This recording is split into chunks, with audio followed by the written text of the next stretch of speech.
Hello class. In the rest of this lesson today, we're going to go over defining your audience.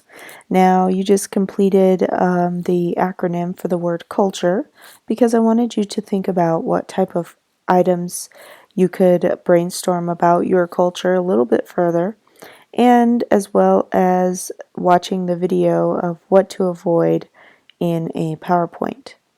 So for the rest of today, you're going to be able to examine the reasons to respect and avoid replication and interpretation of culturally sensitive taboos through teacher instruction by defining your audience.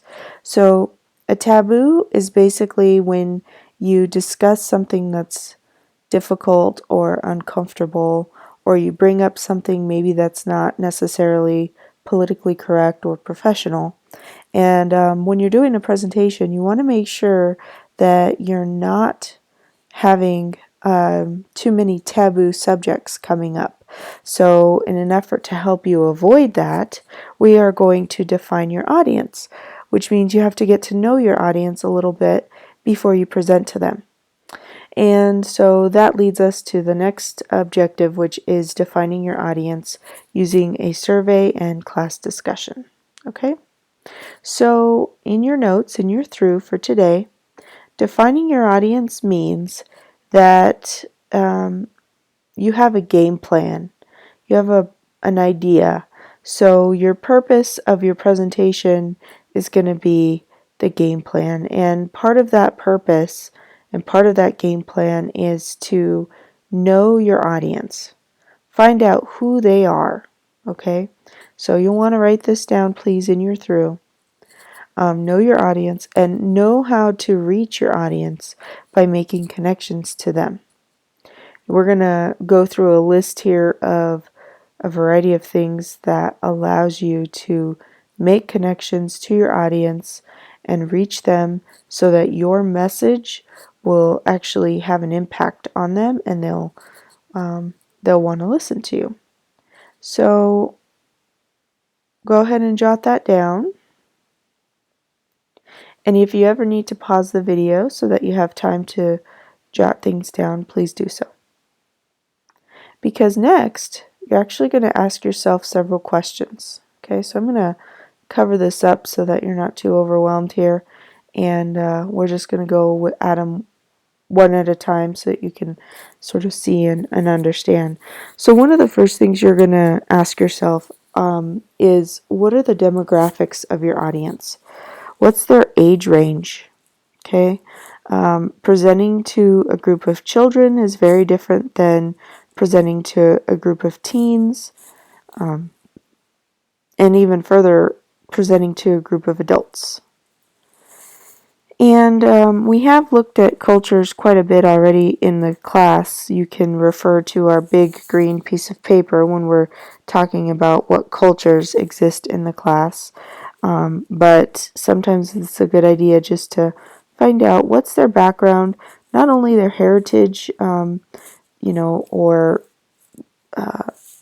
their ethnicity, but also their environment and the things that they like and dislike. So take a look at what their cultures are to get a better understanding of who they are. And you're also going to look at their education levels. So one of the things that I bring up with this lesson is finding out their education levels is important because, number one, if you're presenting to a group of kindergartners, you're probably going to approach the topic and the vocabulary and just everything about it much differently than even a group of 8th graders. And if you go further to a group of adults, they're all going to look very differently. So think about what their education level is and how you can meet them at their level.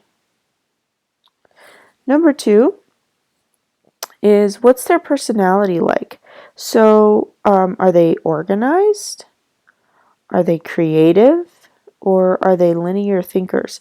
And by saying linear thinkers, I'm talking about somebody who likes to do things in a certain order. So, you start from the beginning, you go to step 1, step 2, step 3, and then you finish. The other thing I like to mention is it's not mutually exclusive, meaning Somebody could be organized and creative and also be a linear thinker all in one. You don't have to be one or the other. It's not an either or. You could be all three of these types of personalities combined into one person. And then ask yourself, what are their interests? What are their favorite activities, favorite sports, and favorite subjects? This way you have some points of connection with them. You know, if you know a group of people really like the Denver Broncos, then you might be able to correlate some of your ideas or topics to the Denver Broncos. Okay. Next, you're going to ask yourself, do they have a perception or a perspective that's half full or half empty in their attitude? So somebody who has a half full perception of life might be considered more optimistic. And somebody who might see things half empty might be a little more pessimistic. It's not wrong or right, it's just factual information. And then the next question you're going to ask yourself is, what is their lifestyle like? Socioeconomic levels. Some of the things that influence our socioeconomic levels is access to affordable housing, healthcare services, water and sanitation, what type of unemployment rates there are in their neighborhood, what's the work environment like, and what kind of like jobs are they able to get, and education levels. What's the agriculture and food production like in their area as well? Those things all play a role in their socioeconomic levels. Now, an example I like to give with this particular question is, for me, I was born and raised in Colorado. I was raised in Thornton primarily, and now I live in Broomfield. So I pretty much have lived in the area that most of my students have lived in. And so I have some understanding and connection of a similar socioeconomic level as you all. But let's just pretend, for example, that I came to school in a helicopter because I was so wealthy. I wanted to avoid all the traffic, so I roll up onto the football field in my helicopter every morning. Now, that would be a very different socioeconomic level as you all, and that might cause some disconnect between how I relate to things and how you relate to things. So it's important that you understand what those socioeconomic levels are. You may not be at the same level as your audience, but it's good to recognize that there may be some differences between your access to things and their access to things. Number 6 is, why are they here? Okay, so why are they at your presentation? Is it something where they willingly participated, they came in and they maybe you asked a question and they raised their hand and they volunteered to answer, or they volunteered to help during a presentation? That that's somebody who is a willing participant. You also have some folks who are mandatory attendance, which means they have to be there. That's not a choice for them. There are cases, though, however, where you can have both willing participants and mandatory attendance. And that would be, for example, if I asked for a volunteer in my class and several people raised their hand, those people would be considered both, because technically, by law, they have to be at school. It's mandatory. But they're willingly participating in their education, and they are raising their hand and getting up in front of the class, and they're participating. So it is possible to be both of those at the same time as well. So next up, I have a little joke for you. So the first question, or the first chicken asks, or says he's been having a lot of trouble, a lot of terrible insomnia lately, or trouble sleeping. And so the second chicken asks, have you tried PowerPoints? So the idea being that you want to have a presentation that is not like this one over here where everyone is falling asleep to watch your presentation. You want your PowerPoint to be engaging and interesting, and so you don't want to be having folks cure their insomnia during your presentation. Okay, guys?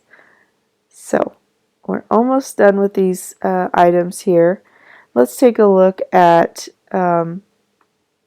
number 7, which is what is your audience's fears, pain points, problems, and concerns? If you were presenting to a group of people who were arachnophobic, meaning they were afraid of spiders, you don't want to start your presentation off with a really hairy big spider. Instead, you want to lay out the importance of spiders and maybe explain to them what's in it for them, what's the benefits, and how you can make their lives better by maybe not killing spiders. So you could tell them, spiders help reduce the number of mosquitoes in the area. They also are food for birds, which are an important part of our ecosystem. And, you could explain all the benefits in their lives for spiders, and how that might make their lives better.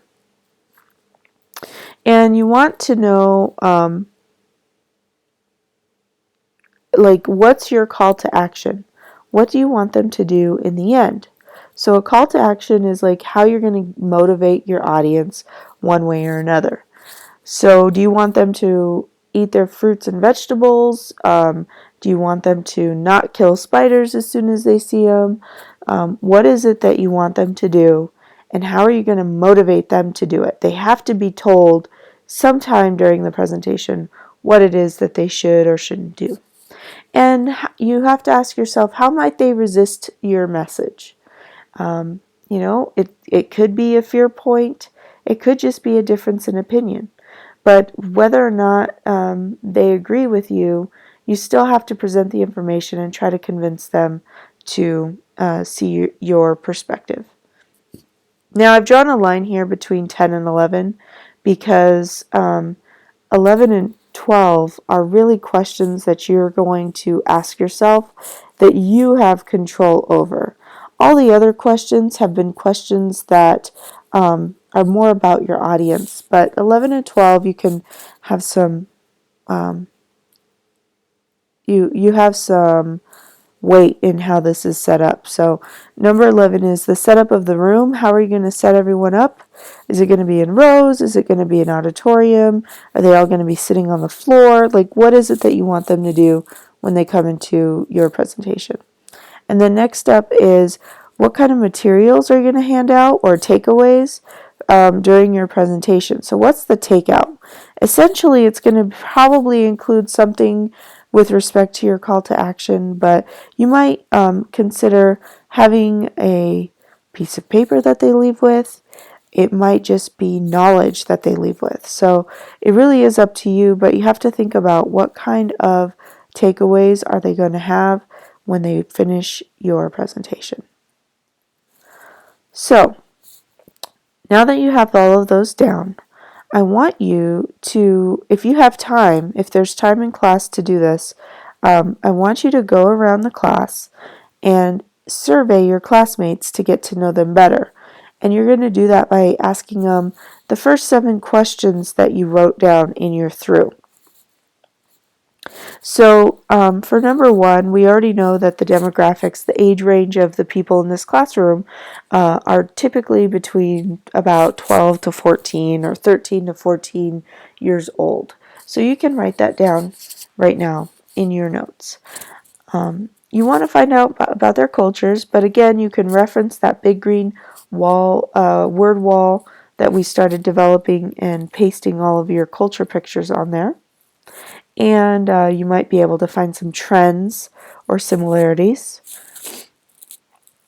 We all know that you're in the 8th grade, so the education level is pretty easy.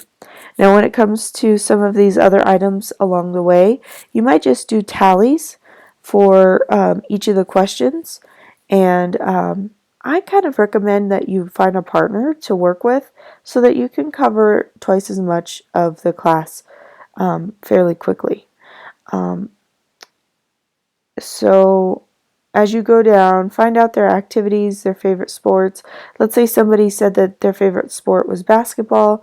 If that's the case, and then you go around the classroom and you have 3 more people that said basketball was their favorite, you would write basketball, but then you would also just write 4 little tallies next to it for the 4 people. So you can keep track of your numbers that way. And then you really don't have to ask anything about people's socioeconomic levels in this exercise. You could just put that, we all live in the general area of Westminster, Thornton, Broomfield, which is suburban Colorado. Okay?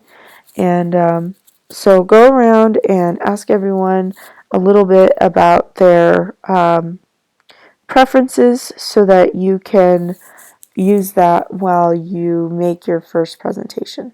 Okay? Thank you very much.